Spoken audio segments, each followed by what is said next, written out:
ముందుకు ఎందుకు వచ్చానో మీకు ఈ పాటికి అర్థమై ఉండాలి. మా ఇంటి మీద 3 రోజుల క్రితం పెద్ద దాడి జరిగింది. అయితే ఈ దాడి ఎలా మొదలైంది?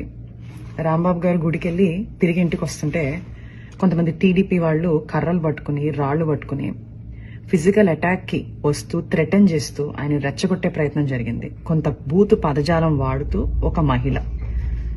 అన్ఫార్చునేట్ గా దురదృష్టవశాత్తు రాంబాబు గారు అదే మాటని తిరిగి అనేశారు.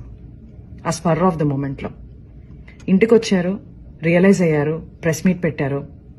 ఇంత పెద్ద లీడర్ గా ఉండి నా బ్యాలెన్స్ ని నేను కోల్పోయి ఉండకూడదు, నేను ఆ మాట అనుండకూడదు అని ఆయనకున్న పశ్చాత్తాపాన్ని చాలా క్లియర్ గా వ్యక్తం చేశారు.